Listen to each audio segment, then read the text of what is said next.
Hello, welcome to the Cinema Gold Show. I'm your host, Larry Leese.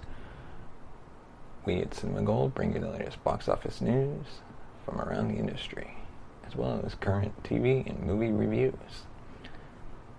But first, we'd like to thank our sponsor, Poddex. For more on Poddex, visit poddex.com and be sure to use promo code CinemaGold for 10% off your first order. As expected, Spiral from the Book of Saw took the top spot at the domestic box office this weekend. However, a haul of $8.7 million is lower than what many analysts were expecting.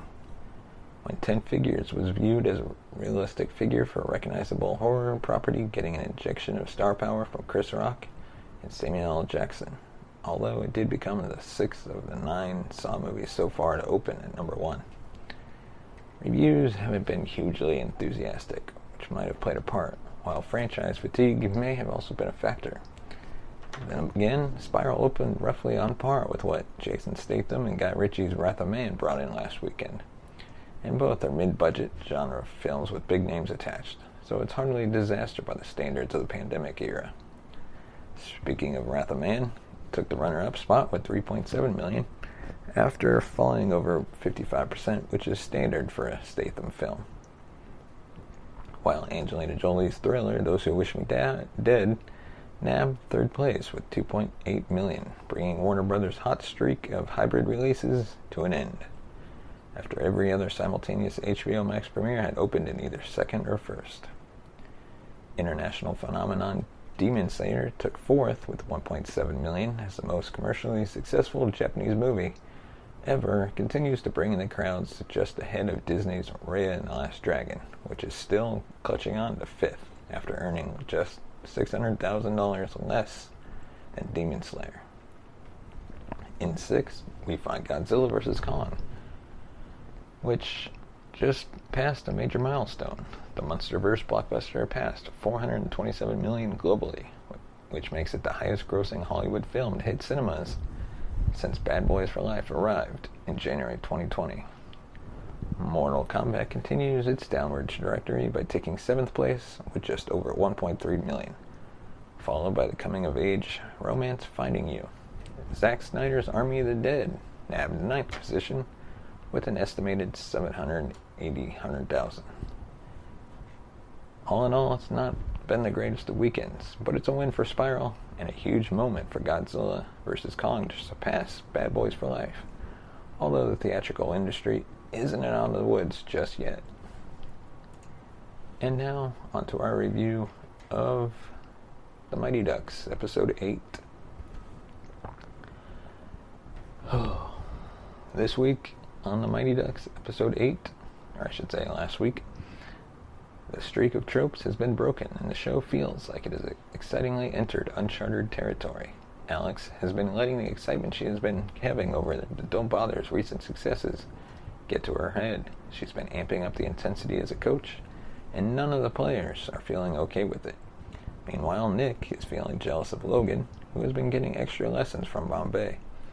Plus, the whole team is convinced that it's the fact that they haven't worn new socks in weeks that is keeping their winning streak going, thanks to Coob. What makes this episode feel like it's passed to a new level for the show is that it, for the first time, has a character acting outside of my expectations.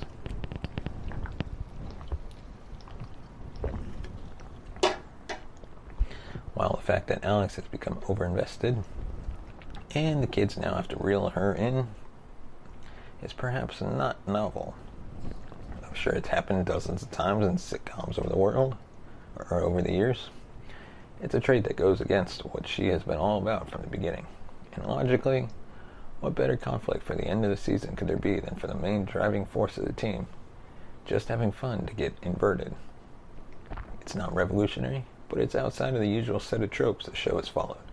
Just enough that it's elevated the stakes beyond simply wondering whether the team will ultimately prevail. The acting in this episode is some of the best yet from the young cast.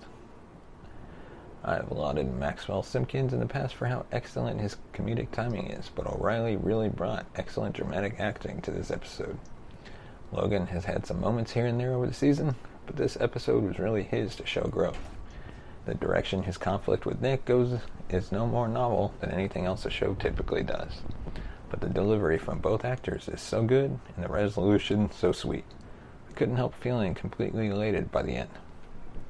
Coob, Lauren, Sam, Sophie, and Maya all get good moments to be funny, as well as show that the team is really bonding as a group.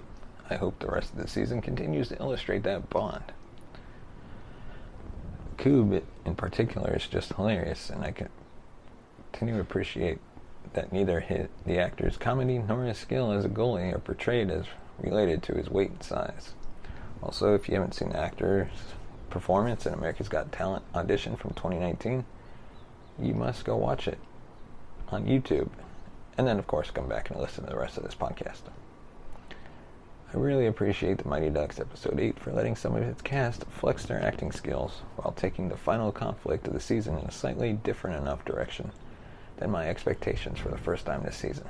I'm looking forward to seeing how the Don't Bother's growing bonds and skills combine to wrap the season up in the final few episodes. And now our review of Episode 3 of Star Wars The Bad Batch. We saw a glimpse of the old Clone Wars ways at the opening of Episode 3, as the shuttle crash-landed on a moon. If there's not a ship crashing somewhere, is it really a Star Wars animated property? Once on the moon, the Bad Batch need to repair the ship, but struggle against a power-hungry dragon. Some nice moments followed, but of course, Star Wars characters stuck on a moon is something we've all seen before. The strength of the episode comes from seeing the background machinations of Tarkin, Rampart, and the Kaminoans. Tarkin and Rampart are trying to implement a system that slowly removes the costly clones from the Empire. Naturally, the Kaminoans are hesitant about this, mostly because it will represent a massive loss of income. Their strong presence in the show is not one I expected when the series was announced, but it makes perfect sense. Say what you will about trade agreements in The Phantom Menace, but the political, economic, and military factors at play in deciding what happens to the clone army poses many opportunities for the season ahead.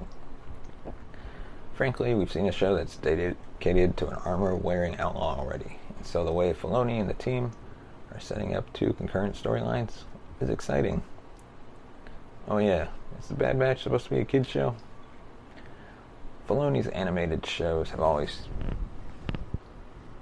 strongly balanced the line between child and adult entertainment, and this episode is no exception. Crosshair's ruthless scenes with Saw Gerrera's rebels on Onderon sent chills down my spine. It's moments like that where it's easy to forget you're watching an animated show. Sideways references the next phase in cloning have the potential to tie the Bad Batch into the other Star Wars shows. Other scenes foreshadow a potential redemption arc for Crosshair, and maybe even a slightly darker path for Wrecker, whose complaints about a head injury make me worry that his chip is going to malfunction, like Echo's did in Clone Wars. As time goes on, there will be better episodes than Episode 3, but after last week's side quest, this episode has welcomely taken a strong step forward. There's roughly 19 years between the events of Revenge of the Sith and A New Hope. Learning how the world we're watching will develop into its later form is where this show will really take off. Whatever is to come, I'm excited to learn about this vital time in the history of the Star Wars universe. What did you think of Star Wars The Bad Batch Episode 3? Let us know by visiting us on Twitter at the Cinema Gold Show. Or on Facebook, just search Cinema Gold Show. Thank you for listening, and we'll see you next time.